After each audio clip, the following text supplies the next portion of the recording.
Welcome to the Bloom Where You're Planted podcast from Never Too Late Cafe. I'm your host, Laura Womack. Each week, we sit down for a chat with someone just like you, someone who had an idea, a passion, a dream, or sometimes just a thought, and planted that seed, watched it grow into something they wanted to share with the world. If you have an idea for a topic or someone that would be a guest for the Bloom Where You're Planted podcast, feel free to reach out to us on Facebook, where you can join our Never Too Late Cafe Facebook group. We'd love to hear from you. I have with me today a very special guest, Amanda Page. Hi, Amanda. Hi. Would you tell me and everyone listening where you're currently living and where you're from? I live in Columbus, Ohio. I like to say now, though, that I'm in Columbus and Portsmouth. I grew up in New Boston, and I left like a lot of kids from the 90s to go to college and go out into the world and make my way, but I never got it out of my system, so I kept coming back, and now I just say I kind of live between the two places. Well, we're going to dive right into your story and tell us a little bit about what your interests are and your art form. I know that you're a writer, but you've done so many projects and things. So what do you feel like, I say, hey, Amanda, what do you do? Writer is probably the easiest and most recognizable term. On my website now, on my artist website, I say I'm a practitioner of the nonfiction arts because I write creative nonfiction and personal essays. I do some journalism, narrative journalism. I'm also a documentary filmmaker. So if there is truth telling involved, that's the kind of writing I'm interested in. And yeah, I mean, I'm a writer. I've wanted to be a writer since I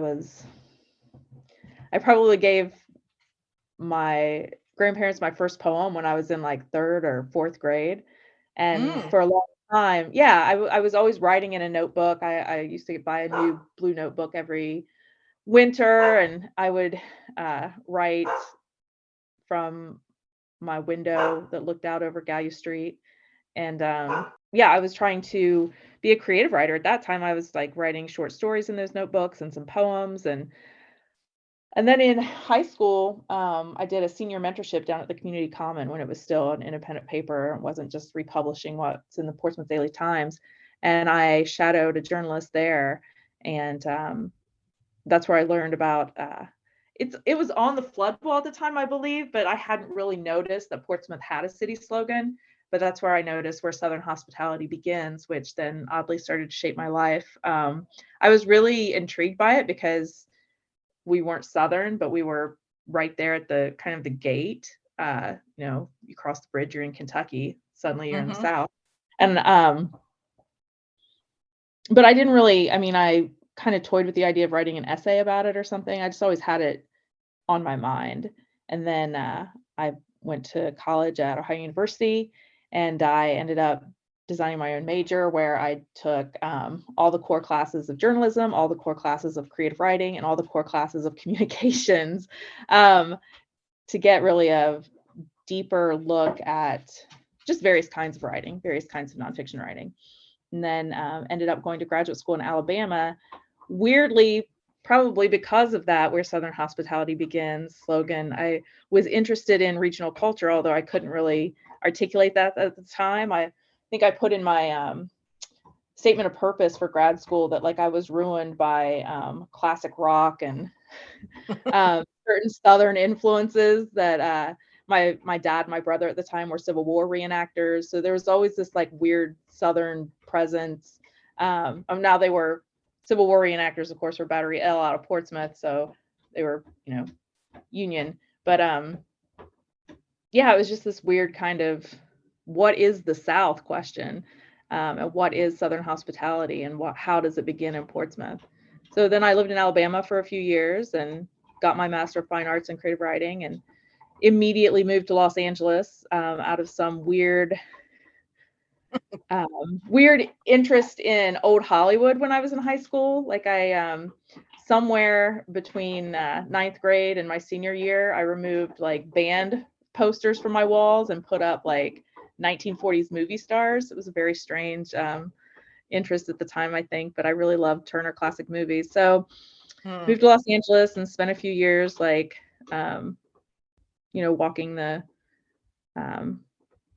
walking around Mann's Chinese Theater and all the handprints and the stars on the sidewalk and driving up through the canyons. And once I got my fill of that, I moved back to Ohio, and I've been trying to make my way since.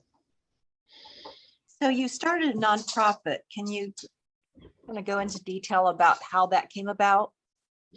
Yeah, it kind of started that same senior year that I was a mentor or in senior mentorship with the Community Common. That year, I also somehow, I don't even remember who sent me down there, but there was a writer in residence at the museum, at the Southern Ohio Museum and Cultural Center at the time. And that was the poet Diane Kendig. And I think she was in town for like 2 weeks, but I would come down and we would write and read poems. And then that culminated in a reading in the gallery. And I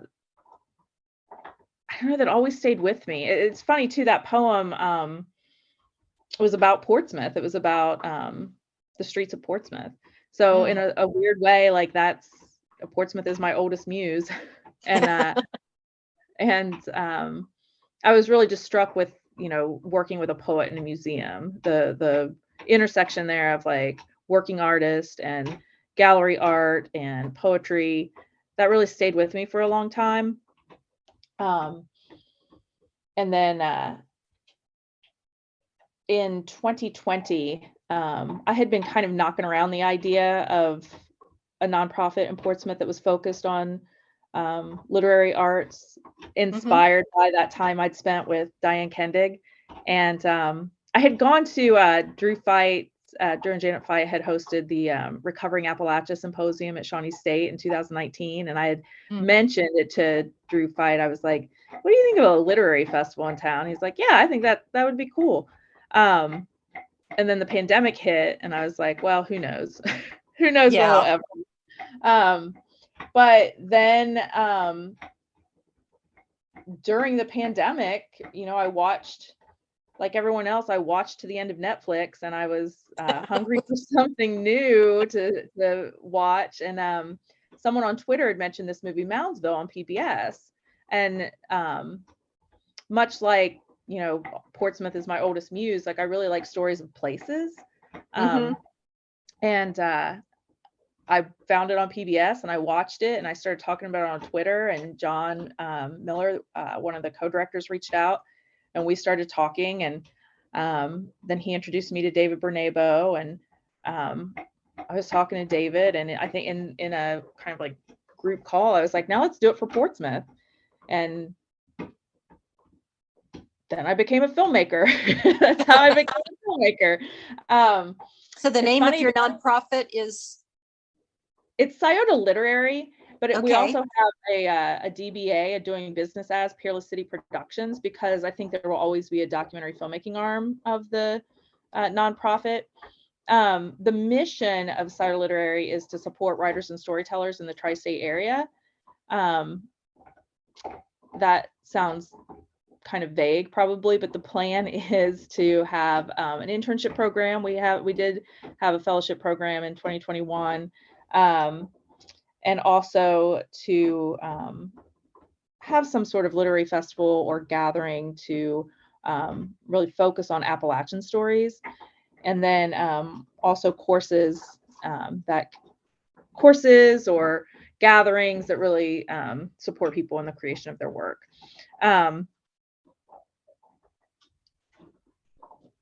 So I had the idea for the literary festival, and then met the guys who made Moundsville and realized that, oh, hey, I know about these grants from Ohio Arts Council and Ohio Humanities.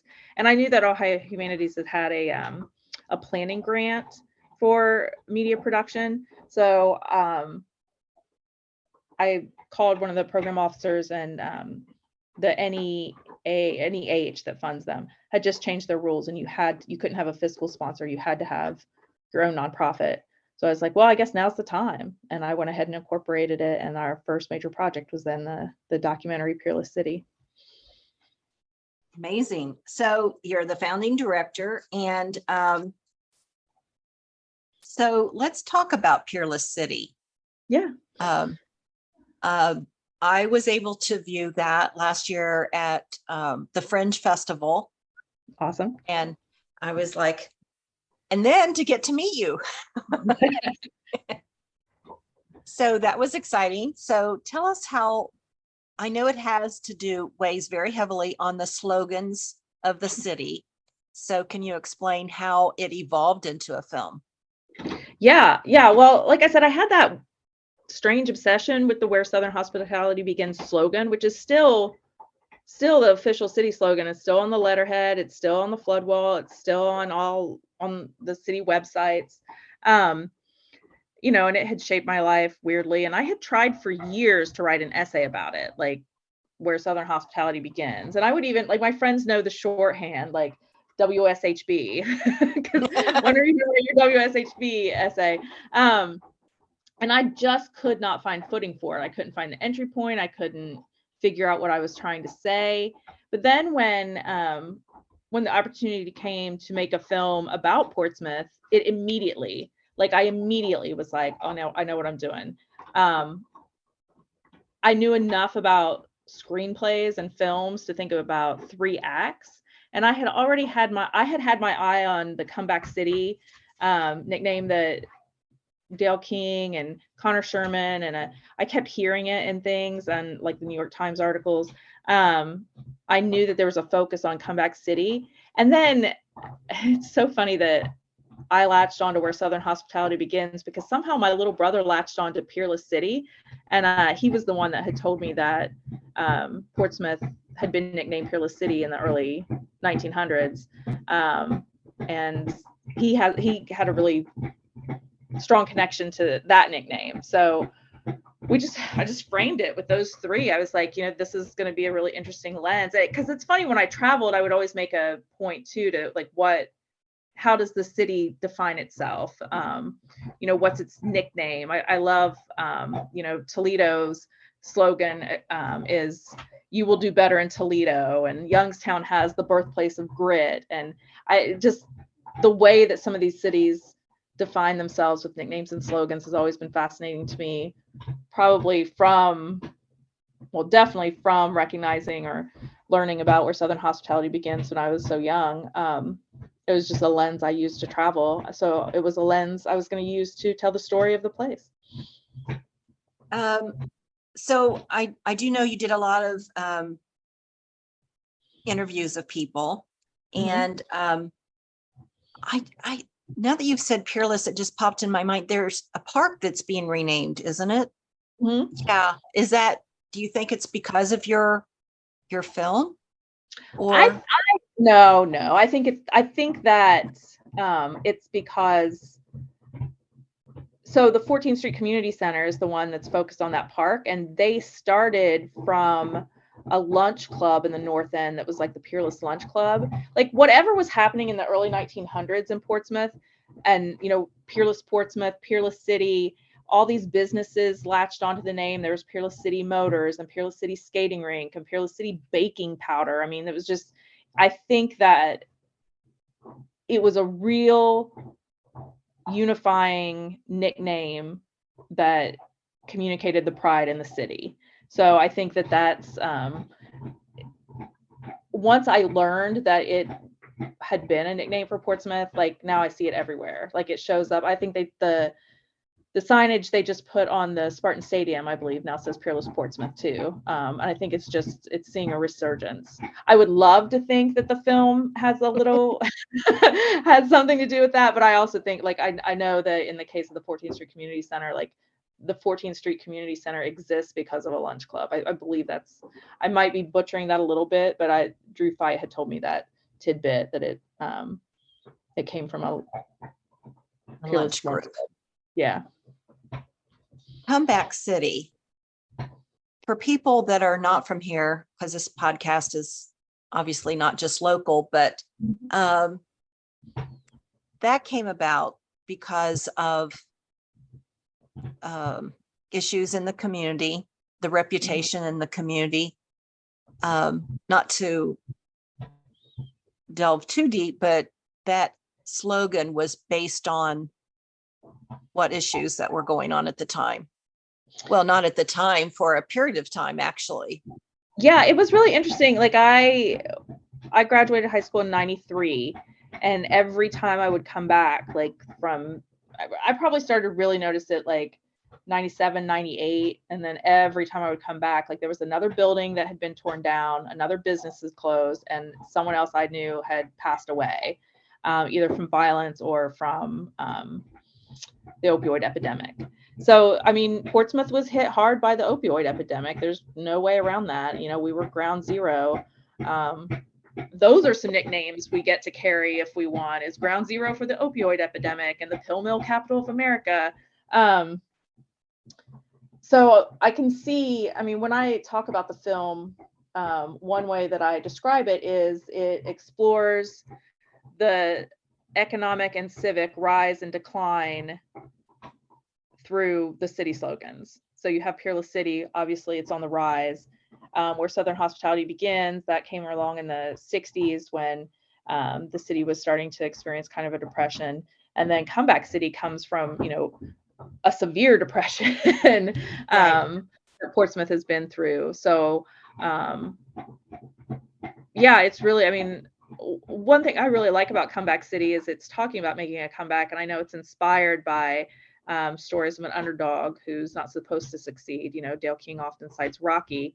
But I don't think it's dissimilar to other places that are working through recovery too. Like, I think that one thing that Portsmouth needs to decide is like, what do we want to be known for? Because too often parachute journalists come in and make up those nicknames for us, like Pill Mill Capital of America. And that's definitely not something we would name ourselves. So in our comeback journey, we need to make that decision.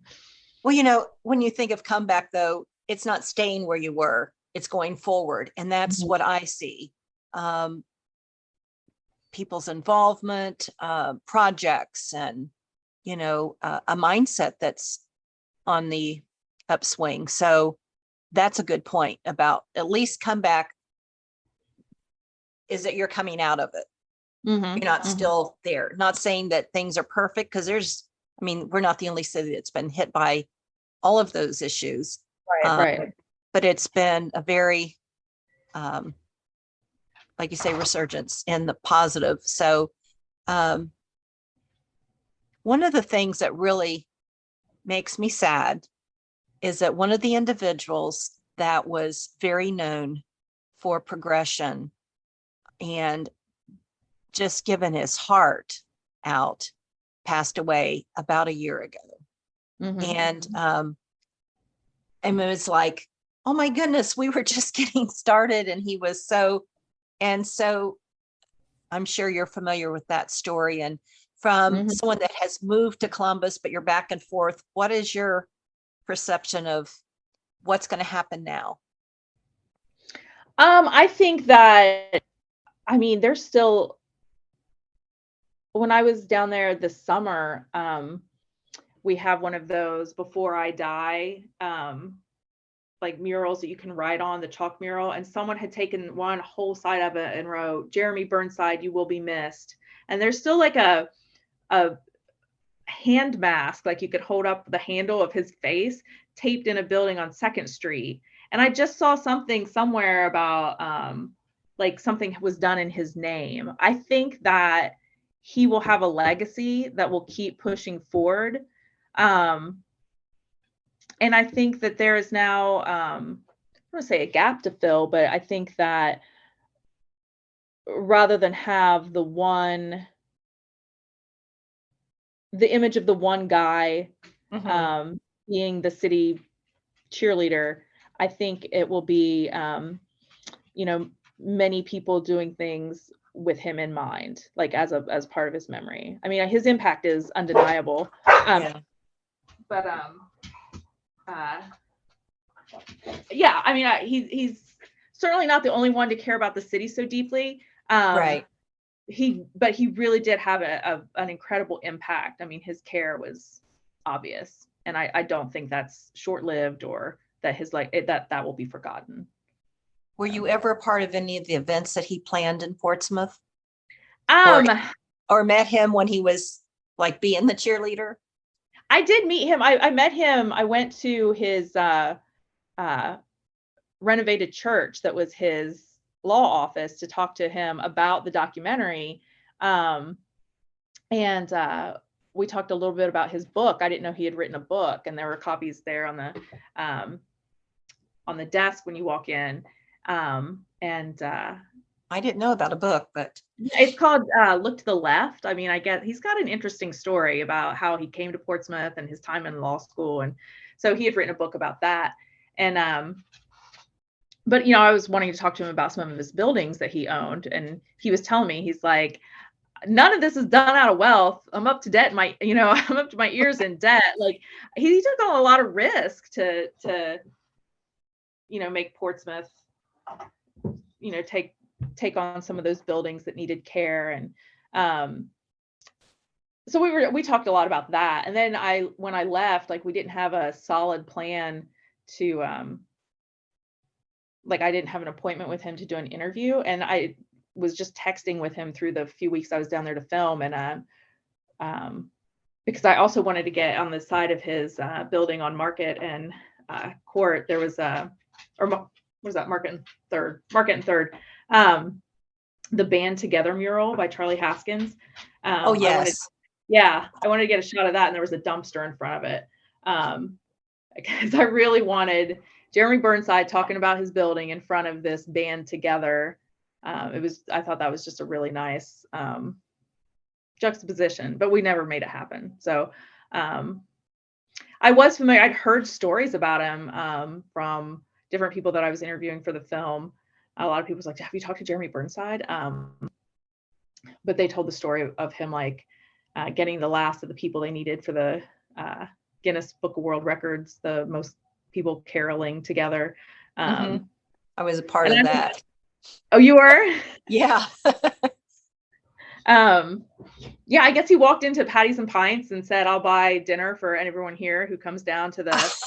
So, I mean, he was, he was going to get that world record. And it seems like it was cold and rainy that night.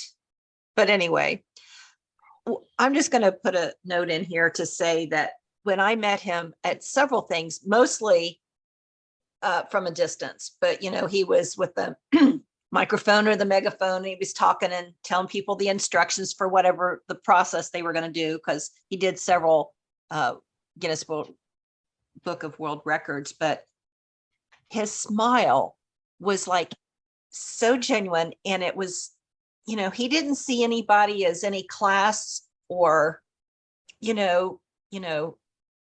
he is, an attorney, and he's this leader in the community, but everybody was the same. His smile was just that contagious. It was like, oh, you wanted to gravitate to him because of that. Mm-hmm. But yes, there will be his legacy. So you did win an award with Peerless. Can you tell us about that? Yeah, we won two. We won the Outstanding Achievement Award in Media Outreach from the Ohio Local History Alliance, and it's an alliance of local history organizations that do public history. And then the other one was the Founders Award from the CARE Awards from the Appalachian Cinematic Arts Council. So those are our two big awards. Yeah, I'm really excited about those. That is great. So I have some other information that, wow, I just want to dive into some more of your narrative medicine. Uh-huh. What is narrative medicine? That's part of your bio, but. Yeah, great question. Great question. Narrative medicine is a methodology or a discipline that was developed by Dr. Rita Sharon from Columbia University. She is both a medical doctor and has her PhD in English literature. and she developed it originally to teach the methods, research methods of English literature to physicians as a way to help them not just improve their bedside manner, but develop deeper connections to their patients. Um, so, for instance, there is a great Vox article about it where there's an interview with her where she does a close reading of the interviewer. And that's the kind of thing she was really trying to teach um, medical residents. But the other thing too, I mean, it's stuff like, I mean, the very simple answer is it's teaching creative writing methods to um, persons who work in the healthcare industry. Well, in one of my lives, I worked in hospitals. I've worked in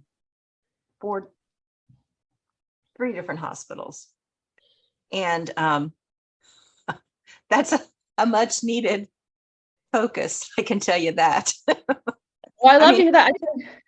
I started in the 70s. So, that was when if a doctor came into the nurse's station and you were sitting writing, you got up to give them your chair. Oh my goodness. Oh, yeah. Oh, yeah. So that's different. But so then one of your things that you mentioned is flash nonfiction. Now, this is just because I'm not a literary expert or anything, but what does that term mean? Flash nonfiction, it's just short essays. And when I say short, it's like 500 words.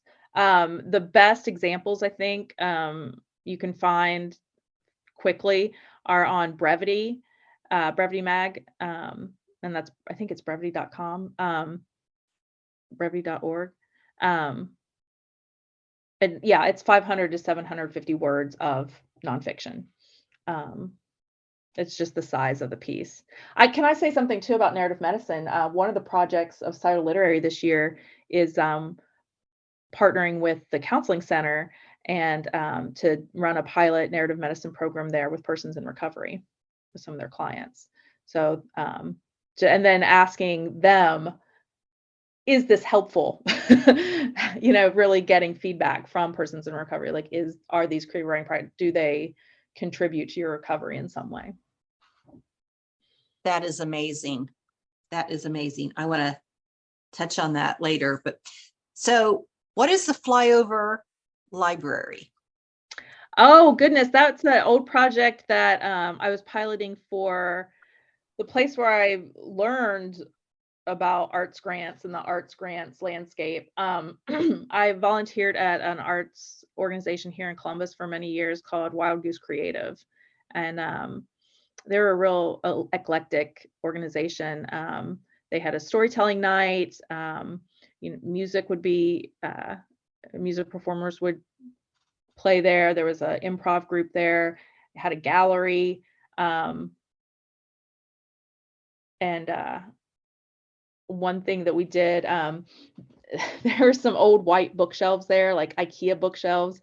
And the president at the time was like, we really need to do something with these. And the executive director had said, well, here at Wild Goose, we solve our problems with art. So they turned those shelves, they wanted to turn it into some kind of library focused on the Midwest. And because, Wild Goose is a bird, which is the flyover library to honor flyover country. So I was on their advisory board at the time, and then I became a board member and started running that as the director. And we wrote a grant and got some money and a new bookshelf and a bunch of books. I was having authors donate books, and we did several authors events there, just focused on celebrating literature of the Midwest. That's amazing. I've never heard the term before. And then Packard's Tour. Yes. So in Columbus, much like Portsmouth, we like to tear stuff down. And it irks me. I mean, one of the things I've always loved about Portsmouth is the architecture. Like, we have this beautiful German architecture downtown. And even now, like, anywhere I move or anywhere I visit, like, I'm still trying to find New Boston from the late 80s, early 90s. It's super walkable. Like I could walk to the grocery store, I could walk to school. Like just, we talk about 15-minute cities. Well, Portsmouth is still like Portsmouth could still very much be a 15-minute city. New Boston was a 15-minute city. So when I moved to Columbus and I started looking around, it's like any architecture of note, a lot of the existing buildings that were still here that had like, you know, kind of an older character turned out to be designed by Frank Packard. And I had joined, I had joined a board, Friends of the Ravines, because I was living in the Ravine district, because, you know, Columbus is flat. And I needed to live near something that resembled a hill in order to feel like myself coming from Portsmouth. The hills of South County, exactly. Yeah. So I was volunteering with Friends of the Ravines, and he did a lot of, besides just buildings downtown and on Ohio State's campus, he did several ravine homes, and he really liked to use elements from the area. So he's got a lot of really interesting architecture around town. But then when I was traveling in Scotland several years ago, I was in Glasgow and took the Macintosh tour. And it's you walk around and you there's a guide and they show you, here's, you know, some stuff that Macintosh designed and tea rooms that he did. And then you go into a Macintosh museum, and there's this really funny plaque, and it had a quote from an American woman that was like, oh,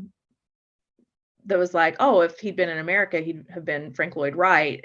But it just got me thinking, like, that same kind of shape of a tour could be done with Packard architecture in downtown Columbus. So that was the first grant I got from Ohio Humanities, was a planning grant to plan a tour. And I got a couple people from Columbus Landmarks, and someone from the preeminent Packard expert is Barbara Powers at the Ohio History Connection. She runs the State Preservation Office. So she was there and just kind of designed how you could walk from, you know, building to building and the history of each. That's amazing. That's amazing. Because I wish Frank Lloyd Wright was not scattered all over the place, because I've been in a couple of his, and I thought, oh, but you'd have to do like a vacation where you go all these, but I'd never heard of Packard. So I know you journal a lot. Mm-hmm. That's a thing that I think is pretty common with people that are writers. And you've done really a lot of articles. Your work has been mentioned, and a lot of, is there any place in particular? I know you've written so many things, but anything that stands out to you that you've been recognized for in your writing of articles or anything? Yeah, I will say, was it 2020? It must have been the end of 2020. I was quoted in the Columbia Journalism Review, and I'm still really proud of that. It was for an article I wrote for the Daily Yonder about Jeremy Wells in Carter County. When they closed down the newspaper there, he started another one. The same thing happened in Greenup. They were closing the newspaper down there, because a lot of local newspapers, like even our Portsmouth Daily Times, it's owned by a big conglomerate. Right. And you know, there might be a few local writers, but the decision makers about revenue and the business model are, you know, maybe in Dallas, Texas. I think the one that Jeremy worked for was from Alabama. It was part of like the Alabama teachers retirement system. I mean, what? Anyway, I was quoted in that story from that for that story, and I'm really proud of that, because I do really care about the journalism landscape. Like the news desert situation is just overwhelming, and you know, local news is taking a real hit. So absolutely. I mean, I can look at it, and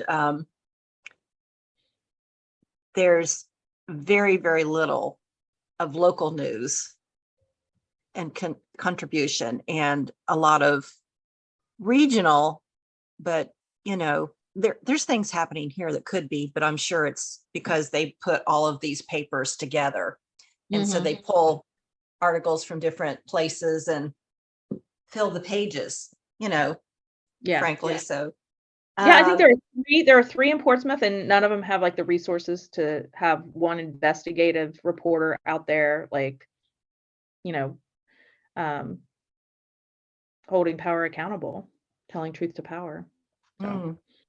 So some of your interest is the preservation we've talked about, because that's probably preservation of buildings and the history and that sort of thing.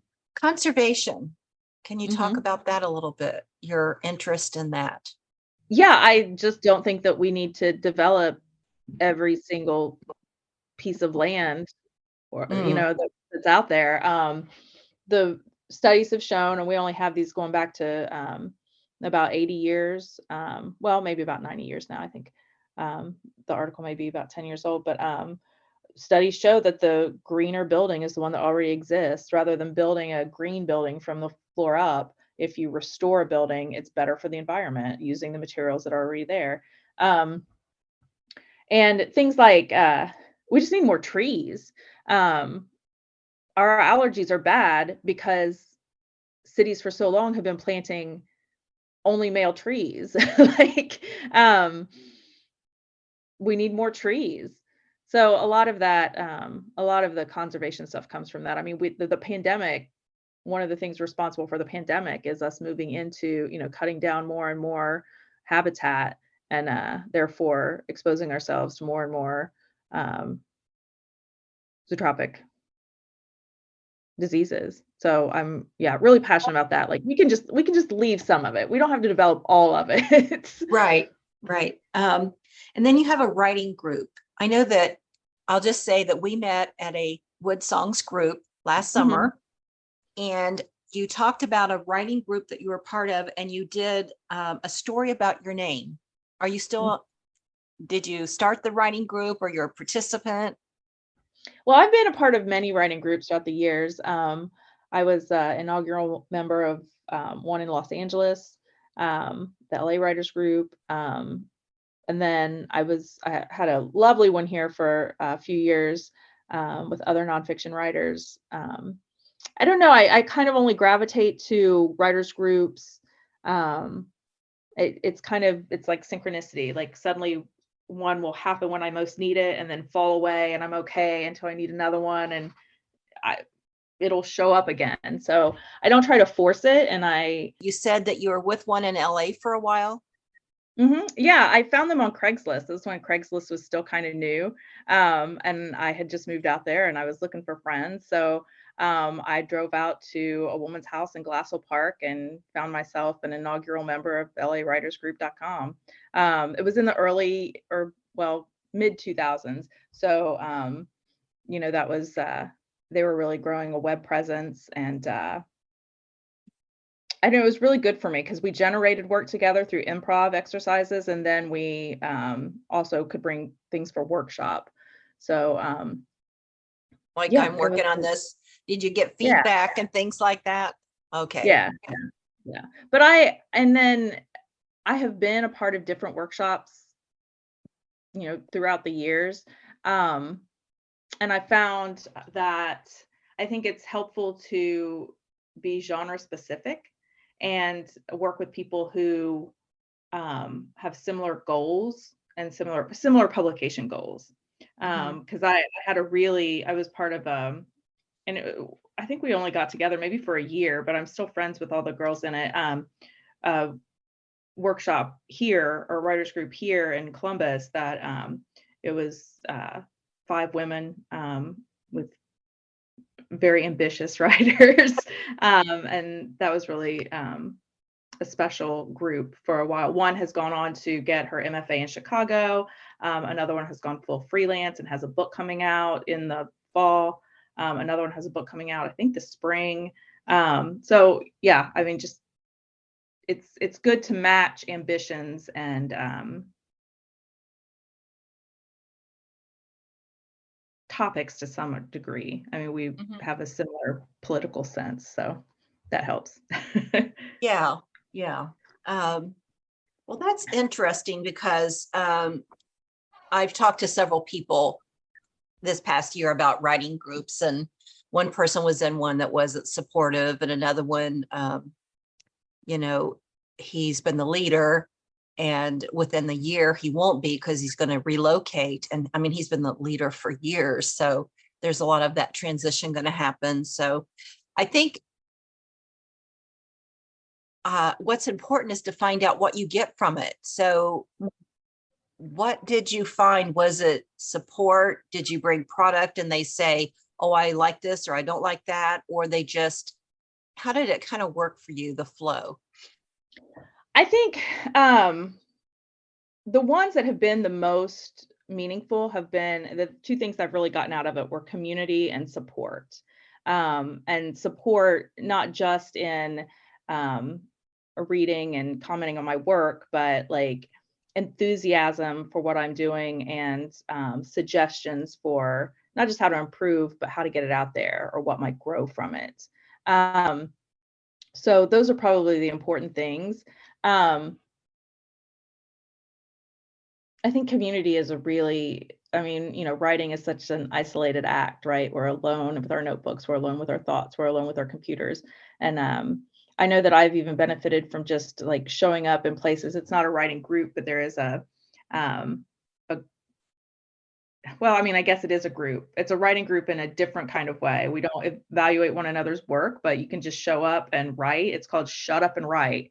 And you show up and you sit down and they set the timer. And for 45 minutes, you are all quiet and you're just sitting together writing. So it's just another way to kind of create that kind of space, you know, create time to write. Sometimes you have to kind of build in those games for yourself to make the time happen. So those have been the most meaningful experiences. I have never heard of that. You just show up. Yeah. It makes sense because life, like you said, happens, and you know, the everyday, and then a week goes by and you, I haven't done what I was going to do. So when you talk about similar genres, are you referring to just books or just film or similar ambitions? That's what you had said. So yeah. So for me, like the group of women that women writers that I've been a part of here in Columbus, I think what was really helpful there was we were all nonfiction writers. We were all writing personal essays or memoir or, you know, journalism pieces. And we were all nonfiction writers. And we all had a similar political sense and a sense of the market for that type of work. And then, yeah, similar ambitions. I mean, we all have books in mind to write and, you know, the impact that we want to make on the world. So I think that's really important. If I showed up to a writers group and it was like, you know, a YA writer and a romance writer and, you know, maybe a screenwriter and me, like I could give feedback, but it wouldn't have the same impact again because I don't know the markets as well. I don't, you know, read in those genres as much. Therefore, I don't know those markets as well. And, you know, I like to talk about matching goals. You know, goals in those genres are very different from. Absolutely. Absolutely. What is your thoughts on an online group? Well, that's funny because twice a week I join an online group and it's very similar to that Shut Up and Write, where we just there's a meditation and then we turn off our cameras and we write for 45 minutes and we come back and talk about what did we accomplish and then we go on about our day. I have found it incredibly helpful because again, it's just another way to build in that accountability, right? Like if I could easily relegate my writing to the evenings and be like, oh, I'll get to that at, you know, when I'm done with my day's work. But, you know, at 6 o'clock, it's not the most inspiring time to sit down and do my best work. So if I can build in some accountability throughout the week and make it a priority, I think it's excellent. That's a good thought because I've not known of one where, well, I did know of one group that was like that, but it was a podcast group and they were doing, but again, like you say, not everyone was in the same genre. And, to do a weekly versus a story that you're doing segments is very different, because one is sitting down and writing and one is booking clients and learning about them. So anyway, that's a very important part of that. And then the community, I think you brought up a good point with that. So, well, Amanda, it's been very, very nice chatting with you. Like I said before, I think I could chat with you all day. Same. So again, I thank you, and we will certainly be in touch with many, many projects in the future, I'm sure. And I want to hear about what's going on for you and do a catch up. So I think our time has come to a close, and like I said, thanks and bye for now. Bye. Should we do the 3 questions? I thought we did. Oh, the bloom where you're planted, I thought we did parts of that. Okay. Okay, that's fine. He can edit this out. That's okay. Let's go ahead. I'll tell him nightmare of editing. And I do want to get, so go ahead. All right. So I'm going to talk to JT and say, we're putting in another little section here. He says, give him a few seconds so he can cut it. Okay, so we have, on this podcast, I always ask everyone what bloom where you're planted, what that quote means to them. So what does that mean to Amanda? It means that you can be rooted and still blossom. Definitely my generation growing up in Appalachia, we were taught or conditioned, socialized to believe that in order to succeed, you had to leave, that, success was out there. It was in, a different city outside the region. Coming back was some type of defeat, that the narrative was that to succeed, you had to leave. And I don't know that I really believe that now. I love these efforts that are happening, even in Portsmouth. The Shawnee State University has that great campaign, Stay Home and Go Far. And I love that. Like, you can live in Portsmouth and be a world traveler. You can live in Portsmouth and be a filmmaker. Like, I think the internet has opened that up a lot, because I definitely grew up in a time before the internet. But yeah, I mean, I think that bloom where you're planted means that you can absolutely succeed where you're from. I get that. I get that. And so what words of wisdom would you have for someone that wants to do what you've done or doing? Because you're evolving, you do this and you do that. So Yeah. you're a writer and a filmmaker. And so you could just kind of take it for what would someone says, how can I do what you're doing? What would you say to them? It sounds kind of vague, but my 2 big pieces of advice are, follow your curiosity and ask a lot of questions. And by that, I mean, I can remember years ago, back in like 2013, I did like just a social media project on buildings we've lost in Ohio. And it was buildings that have been torn down. And I just told the history of them, and I shared a picture. And then I was like, God, I wish I could just spend the summer going around and like taking photos of places and telling these stories, but I had no idea how to fund something like that. And I was online looking at like Ohio Humanities and things. I had no idea that in order to learn how to do it, all I had to do was call a program officer. Like, all I had to do was call and ask questions. And I can't believe that that was the big barrier for me. And it some of it is just, background and what I didn't know. But like, I am really proud of myself for staying curious and finally learning that lesson, that you can just like start to ask people questions. People can reach out and ask me questions. Like, people are very open to advice. Now, I don't say that as like, hey, offer a call or someone call you up and be like, hey, can I pick your brain for free? That's not necessarily it. But if you have a specific question, yeah, I'm here. Like, and the program officers at all these places that offer grants, that's what they're there for. They're supposed to talk to you about your project. So, yeah, stay curious and ask questions. So on the horizon? What is next for you? I am currently working on grants to fund my next documentary, which is about the commitment to stay in Appalachia, which is, very interesting with Bloom Where You're Planted. That is, Right. there's a hashtag and a narrative around the struggle to stay. And, why are people leaving? I mean, West Virginia has seen probably just a tragic loss of people over the last several years. And, what that means for the region, but also what it means for the people who are committed to staying where they're from. So that's my next big project, and I'm developing that as Wow, we that's speak. exciting. So, and that's a bigger, geographically bigger than Yeah. what you did before. That should be interesting because you're opening up to a lot of regions. So Yeah. I have enjoyed our time, and you're a wealth of knowledge, and exciting to hear all of your commitment to your creative process. And I thank you again for being on the show. And Thank you. We will definitely catch up when you're farther down the road. Absolutely.